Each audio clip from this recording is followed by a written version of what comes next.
Hey guys, thank you for joining us. My name is Daniel. I'm with Constantine Media, and we're here today at DreamHack Dallas doing a few interviews for Cyber City Media. And today we're here with Thomas, who actually owns and operates everything esports. He does a lot to help different partners be able to bring on new sponsors to their events and to their teams. And so really and truly, he's a middleman for creating partnerships. Was that accurate of a description? Yeah, that's pretty much the gist of it. We pretty much help people have events and have tournaments, and we help teams. We've been doing it for 2 years now, and it's quite an adventure, to say the least. So you say we. Do you mean that you have other employees, or is this just you kind of taking charge? It's me and some contractors we work with. Cool. Yeah, it's definitely it's what sponsorships are the biggest problem in esports right now. It's one of the only concrete ways for a team to make money, and it just needs to happen. And I would watch esports on the sidelines and be like, this thing needs to happen. So I'm like, well, I'm going to do it. So that's how it started. How do you figure out what's certain criteria for you to be able to take on an esports team and feel confident that you can get them a sponsorship? I'm assuming you're dealing with sponsorships that are almost exclusively monetary sponsorships and not just in kind, correct? Right. Because that's what helps the industry out the most at the end of the day. It's not going to be some beef jerky affiliate sponsorship. Yeah, you know what exactly. I'm saying? Exactly. Yeah. You kind of just have to really think, are the people going to be responsive? Are they open to it? Are they, are they in it for the good of esports? Do they have integrity? It's kind of like, you're almost dating. The people meaning the esports organization, right? Or the people being the organizations that you work for, that I work with. You kind of just want to make sure they have a good head on their shoulders, and they're able to quickly communicate and move fast and are professional at the end of the day, because you don't want to be working for people that are just going to drop the ball on your hard work. Yeah, so take us through, I guess, a scenario where, from meeting the head of an esports organization to finalizing a deal for them. So how does that process start? How do you go about finding these esports leaders to speak with in order to be able to work with the team? Yeah, that's a good one. So the most effective way for me is through referrals, obviously, through your network of people you meet. You ask, hey, do you know anyone that's potentially looking for what I provide? And they refer you, and they're like, hey, here's so-and-so. And that's the way I like to do it, because you get probably the most qualified people that I work for. And other ways, of course, outreaches, LinkedIn, Reddit, Discord's huge, by the way. Discord's great for meeting other people in the industry, I'm sure, as you know. It's really, those are some really good ways, but definitely the best one is definitely referrals, for sure. Okay, so someone refers you to, we spoke with the team earlier today, Unity, and they refer to Unity. You speak with the head of the organization. What are the next steps? Unify? Oh. Unify Esports. There's a U logo, I swear. Yeah. So kind of next steps are you kind of, find out what they're looking for out of sponsorship and their goals, right? They can't really win unless they have an idea of what a good partner is. They kind of, you don't want to just give them somebody it's not going to work. You want these partnerships to last. So these partners, what are they looking for from an esports organization? Are they looking for someone that's got large social media reach, that they're winning games? Like what are their criteria for being able to give money to these organizations? It varies, but of course most of them are looking for the viewership numbers, and it depends on the organization you're talking to. Like every single business in the world needs marketing, and that's what esports sponsorships, it's a strategy that it can provide. As far as that, it just depends. But most of them like the big beer, obviously the bigger the company, the bigger, like with Intel, right? Intel is having people that talk to them every day about sponsorship. They're going to want the best of the best. They mainly look for that, and just like they like to meet the people and see like, hey, are these people like easy to work with? Yeah, are they gonna make our brand look stupid? That's basically a big question. Yeah, you touched on the biggest piece, which is, are they easy to work with? And that, I mean, I think anywhere you work, anything you do, if you're easy to work with and get along with, you're going to find way more success. You're going to create more opportunities for yourself because of the fact that people, they like working with you.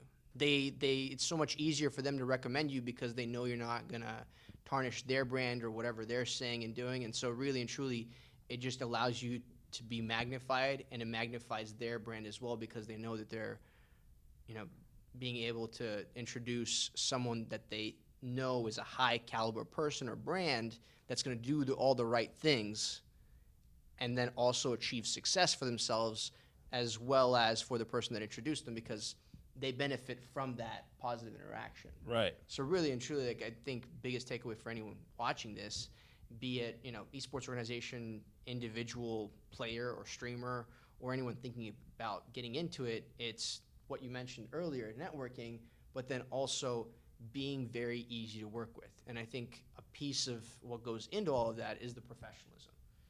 Do you know how to write an email? I mean, super simple. Hey, my name is so-and-so, comma, couple of spaces. This is what I want, couple of spaces. Thanks, comma, couple of spaces, your name. Can I add something? Please do. A big problem I run into is that you have to listen. You have to really listen to the brand. You can't just Definitely. you can't just be in pitch mode 150% all the time. As a team and a team or a tournament organizer, you really want to listen to what they have to say. And if you're not listening, you're really being stupid. Well, you're going to eventually, even if you do get the contract, you're going to fail at delivering, right? Mm-hmm. So the other aspect of being easy to work with, are you actually delivering what you've promised? Right. Because as much as you're excited about the money that's going to be coming in, you have to make it worthwhile. And really and truly, to make it worthwhile for yourself and them, you have to do what you stated you would do, because then they're going to come back. And that automatically makes it easier for you, because then you can start planning out the next year, the next 2 years, so on and so forth. Exactly. Can we dive into who have been some of your past clients? Yeah, I can talk about a couple of them, but not current projects. Sure, of course. I worked with Team Empire in the past. Mm-hmm. Out of Russia, right? Yes, they were very fun. We helped them out with HP. Okay. I have also worked with Moonduck Studios. They're a Dota 2 tournament organizer. Mm-hmm. Done some work for them in the past, and a couple projects with them going on. Those are probably my biggest clients that I can talk about. Okay. And then who have been some of kind of the top sponsorship brands that you've interacted with and have been able to close down deals? It doesn't matter who you were able to close it down with or for, I guess. So a lot of where esports is going right now is tech products, right? These people are seeing so many pitches left and right, and my strategy has been, let's try and find something else. So we've seen successes with location-based places like tourism groups, and just places like an amusement park, or just they have the money to spend right now, and they're looking for that sort of leg up competition on their leg up marketing on their competition. That's where I see this going, and it's going to be happening in probably a couple months, even, as you're going to see more of these tournaments taking place at some of these locations. Okay, so you're organizing then tournaments at, let's say, Six Flags or something. Right, just an example. Gotcha. And that is going to draw. Not necessarily Six Flags, but yeah.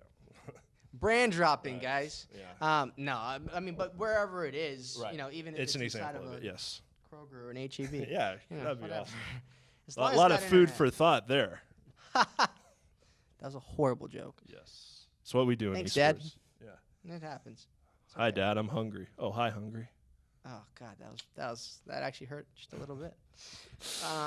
So now that you've kind of created that plan and roadmap for what you've been doing, is there some direction that you'd like to expand into that you haven't touched within the esports industry yet?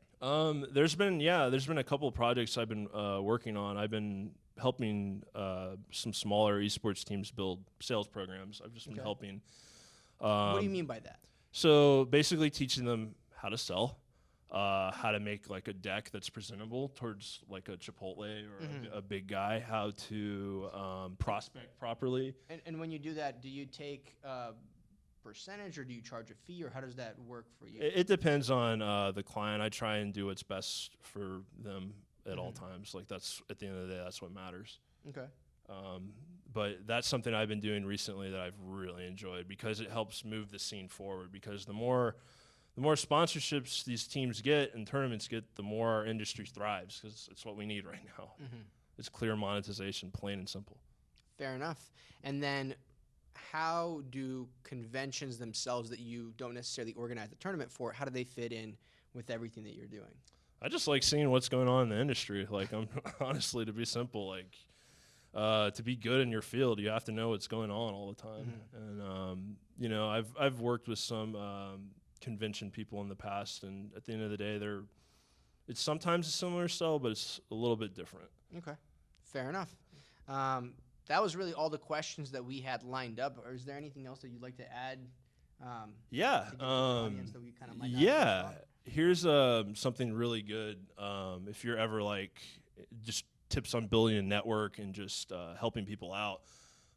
Email introing people is something I wish I knew about when I was like 18. I can only imagine the amount of people I'd be talking to.